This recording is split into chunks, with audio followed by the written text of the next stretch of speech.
Hello and welcome to Lantern TV. This is Griffin Strom. I'm here with Andy Anders and Ohio State Athletic Director Gene Smith. Gene, how are you doing today? Great, Griffin. I'm doing great. Glad to hear it. So Gene, you're from Cleveland, Ohio. Were you a Buckeye fan growing up? And do you have any early memories of the Ohio State-Michigan rivalry? Actually not. I really didn't get into major sports until I got into high school. I really wasn't tracking on any collegiate team in my early years, but once I got into high school, actually in the 10th grade, I began to watch and pay attention, and so I really wasn't a fan, so to speak. I was just a college fan, but I didn't have a team that I was cheering for. When did that first introduction to the Ohio State-Michigan rivalry come? Really at Notre Dame when I went to college and had an opportunity to play there. Then I started to watch more college games, and then I started to pay attention to the Ohio State Team Up North rivalry, and that was one I tried not to miss, even though sometimes we were playing. But that's when I really paid attention. Speaking of your time at Notre Dame, you played in a rivalry, Notre Dame and USC. At that time, those are two top 10 programs, and then coached that same rivalry, and then now you've been the athletic director for Ohio State, Michigan. How, in those three different roles, how has your approach and your views on those rivalries changed? They're because I began to realize, because as you said, as a student athlete coach and athletic director, I've seen them, the passion that exists around them, and the meaning of each contest. And, this weekend is probably more meaningful than many others because it's Ryan Day's first, because we're ranked number one. Reminds me of 1969 when we were, undefeated, and it was Bo Schembechler's first year coaching up there, and we had national title hopes on the line, and I think they were ranked in the top 15, and they became a spoiler for us. And so, you guys wrote a great article about that, which is why it's in my mind in your recent publication, which was awesome, by the way. That I really love that. Couldn't read it all because there's so much. It was great, but this is that scenario. So when you think about rivalries, you think about what they mean to people, not just the athletes, but to everybody, and then the implications of the outcome. And this one is huge. Are there any differences you've spotted between the three rivalries that you've been a part of, USC, Notre Dame, Michigan, Notre Dame, and Ohio State? This one is more passionate, and this one has more history and tradition. There's more consistency around it. The Notre Dame Team Up North rivalry was not consistent. Some years they didn't play. The USC rivalry, Notre Dame rivalry, again, kind of weaned as far as scheduling was concerned periodically. But this one is more consistent because it has more history, and the implications have been bigger. So this one is at the top of the pyramid for me. And Gene, you talk about the history of the Ohio State-Michigan rivalry. How much of that did you have to kind of go back and study after taking the position here? Yeah, good point. Yeah, I had to understand it. I had to talk to people and learn about it a little bit more because I just didn't grow up that way. But obviously, being from Ohio, and I understand what that means. And then I was the athletic director at Eastern Michigan for 10 years, so I watched it from there as well. So anyway, I had to do a little studying to get up to speed. And then can you talk about some of your kind of favorite moments or moments that stick out to you in the rivalry since you took over here? Last year. That's Urban's last game, and he and I are so close, and obviously he and I went through so much together last year, and to have him end his regular season that way, kind of knowing what he possibly was going to do that next week relative to his career, it was special for me to see him go out that way and do what he did for Buckeye Nation and those players. I mean, that was a pretty thorough game, and that was his intent. And he probably would have scored again if Demetrius Knox didn't get hurt. He kind of saw a player go down and put the pedal on the, put the brakes on. But I'm just so happy that he had that opportunity. So that one was really special. Then I say my second one was 2006 when we were ranked number one and they were number two, and that's the last game on grass in our stadium. There's so many different things. Seeing people run out of that stadium with grass in their back pockets, that was funny, and because they just peeled it up. So those two are probably top of the pyramid for me. So since you've been here, I believe it's Ohio State's 12-1, 13-1, something like that, rivalry. What do you attribute that success? Well, leadership, I think, Jim Tressel was an outstanding coach and leader, created a great culture.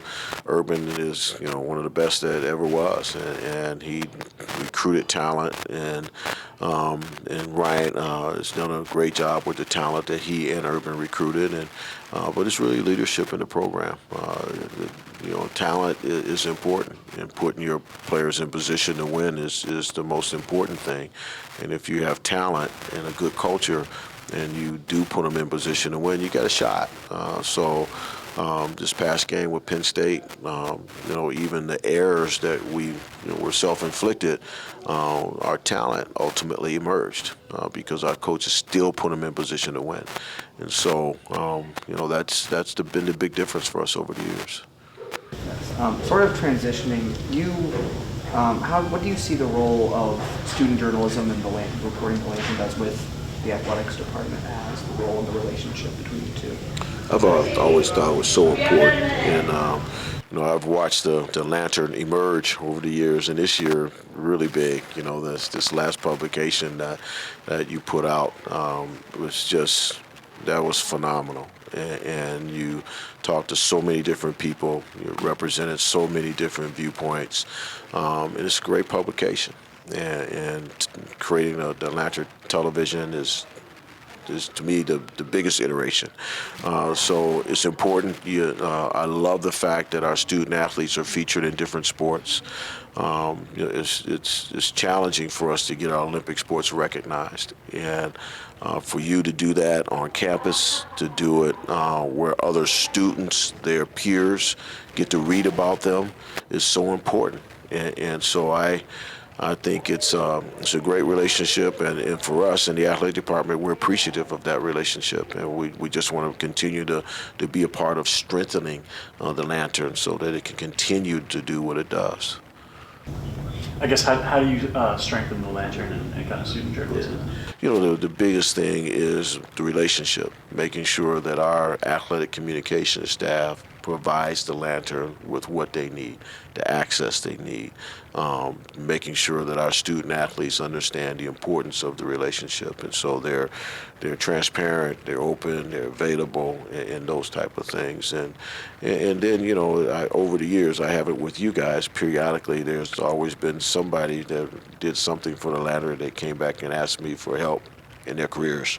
So there's a few of you out there that I've helped, and so I want to make sure that those of you who are students that work at the Lantern understand that we're here to help you. And at the end of the day, you got to get jobs. So the relationships go beyond just the duty that you have when you're working for the Lantern. It goes beyond that. And I guess how often do you kind of check in with the Lantern coverage, or how often do you see things that the Lantern does?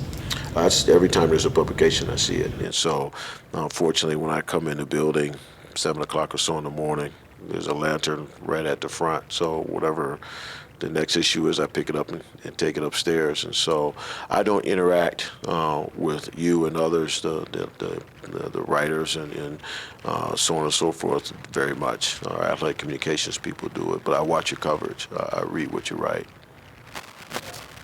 And I know you said that it's big this year, considering it's for Ryan Day's first year in the rivalry as a head coach. I had read that you said you were stepping down from the college football playoff committee in part to help with Ryan Day's transition. I was wondering what extra responsibilities did you take on this year that maybe you didn't have to take on in the last several years with Urban Meyer? I've always kind of did the same thing, even when Urban first came, and it's just been kind of my consistent flow. So Sundays, typically for the CFP, I leave, and so now at practice. I may go, depending upon the game and what happened, I may go through the Woody Hayes around 12:15, see the coaches, go into the training room where the players are getting their treatment, be around, be there to talk to Ryan or any of the coaches who might need me to be there to support them. Be at practice. This past weekend we practiced at 5:15 and the band came at 6:30 and Ryan and I just chatted for maybe 10 minutes. Those 10 minutes are important. And then on Mondays, Jerry Emick changed the press conference on me. I didn't foresee this. It used to be press conferences were on Monday. Then I found out they're on Tuesday. And but even in the CFP, I wouldn't have been back for the press conferences. So now I have a chance to be around that, help him whenever he has a question about some issue that might be emerging. The Chase Young situation, I would have been gone, and I was here the entire time. So I just wanted to be available because you never know what might pop up. And the Chase Young is a perfect example of something that popped up, and I would have been gone for 2.5 days. How much of a consideration was it for you when looking at hiring the next head coach for Ohio State? Because obviously Urban Meyer, Jim Tressel, even Luke Fickell were all Ohio guys that kind of knew about the rivalry. How important, or was it a consideration for you to try to find a guy that might have been from Ohio or more familiar with the rivalry when you were considering who to hire for the next head coach? That came into my mind, obviously. The great thing about Ohio is we have unbelievable talent in this state. And I thought Jim and Luke, and Luke's realizing that at Cincinnati. And I think Urban had that connection with Ohio that allowed us to be so successful in recruiting, which is so important to ultimately win the game against that team up north. And so I thought about that for a little bit, but it wasn't a major criteria for me because the other criteria is just so much more important. You need a guy that is a leader, and Ryan has a high IQ overall, but he has a high football IQ. And then his emotional intelligence is phenomenal. His ability to relate to people and engage people is phenomenal. If you talk to the players, they're not just playing for each other, they're playing for him. And because he's connected with them. And so those things were more important than that Ohio rivalry thing. He's talented and gifted. Bring that up. You talk to athletes, obviously. What specific stories stand out to you that how he's connected with the football players and like the impact he's had on the team and how like the relationship he has? It's a different demonstration of care. Jim Tressel, Urban, Luke, they all have a different style of how they demonstrate care. And Ryan is more of a, that touchy type of coach where he's gonna, be there and touch you. And you look at his office has been renovated. He turned it into a living room. And, it's just a different style of how you relate. And so they love him. And he holds them accountable, teaches them the right way. He's not a big-time yeller or screamer, but they know that he cares, and that's the most important thing. And so he's demonstrated that with his own style.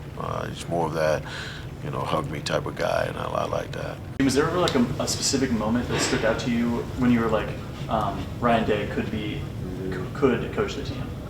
Yeah, so when I was going through the process and Urban and I were talking about his potential transition, I started to, create my criteria for his replacement, and I started to look across the country. And, I've always had a list. Every AD has a list, right? So I went through my list, and I actually narrowed it down to 3 people, and Ryan was one of those 3. And when you think about where we were, and you guys noticed, because I've said it before, that we had a program that didn't need to be blown up. We had a great system in place, and we needed someone to come in and not make a whole lot of changes. But over the year prior to that change, Ryan and I had spent time together. and in my office and in his office, and intently trying to get to know him a little bit better. And I had set up a meeting for him to meet the president because I knew he was head coach material. Didn't think it was going to happen that way or that fast. So we had spent time. And then, how lucky were we, or however you look at it, he had an audition. He had 3 games to demonstrate his capacity, and he did that excellently. So as I went through the process to determine, that who I was going to hire, it became clear to me when I looked at him compared to the 2 other individuals that were head coaches. He was the best fit. It just, sometimes you got to go gut check. But when you do the pros and cons relative to him and bringing in somebody new, it was clear to me, even in my gut, that he was the right guy. And were the other 2 candidates, were these like other major college football coaches? Mm-hmm. Okay. Yep, FBS level. Okay. And Gene, you stepped down from the committee. How do you feel like the committee has done so far this year with their? I stepped down, to be here for more of Ryan Day, to support him. But, I was also concerned about how the committee was applying the criteria. And so, I felt uncomfortable when I came back in the room after I had been recused, and Georgia was ranked ahead of us. They were a 2-loss team, not a champion. We could debate whether we should have been 4 or 5 relative to Oklahoma. But I just felt that the application of the criteria relative to Georgia and us last year was troublesome for me. So that was also a part, and that's a breaking news for the Lantern. So I actually felt that was a challenge for me. But as I look at it this year, I think they've done a better job with that.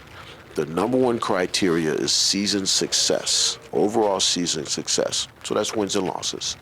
And then the number 2 criteria is championships.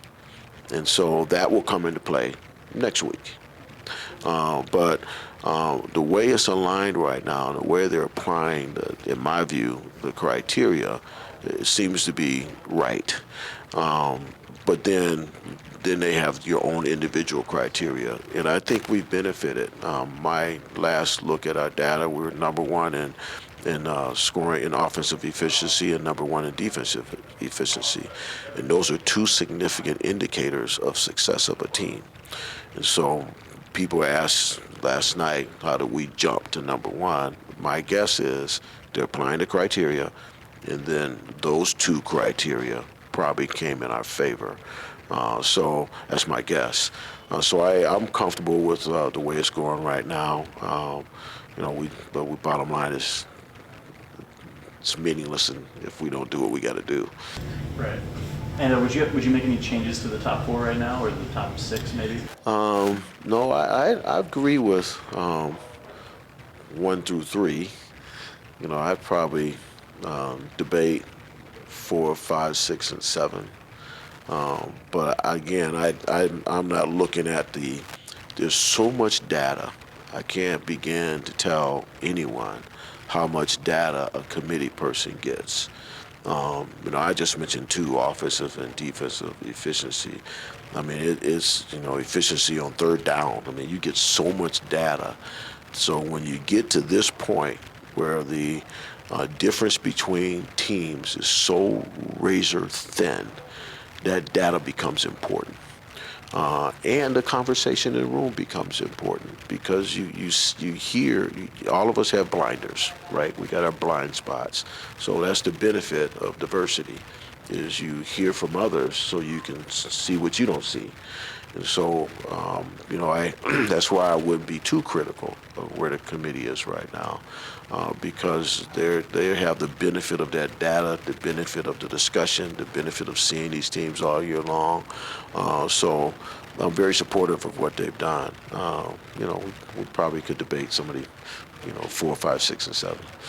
And Gene, I know in the past you'd said you opposed an expansion to like an 18 playoff. Mm-hmm. Do you still oppose that? And I know you had also said that you thought you'd be retired before that expansion would happen? Do you still feel like that's true? Yeah, I think it's going to happen. I have major concerns about it. I have major concerns about going to this. It's the same thing. With the BCS, we always argued about who didn't get in, 3 and 4, right? Now we're arguing about 5 and 6. Then you're going to go to 8, and then it's going to be 9 and 10. So it's never going to change. It's never going to change. So you don't fix that. That's just the way it's going to be. The thing that concerns me is student-athlete health and welfare, first and foremost, and academics. So I'm worried about the timing of this. And you take, our championship year. I went in the locker room after we played Alabama.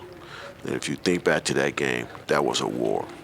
That was like a slugfest.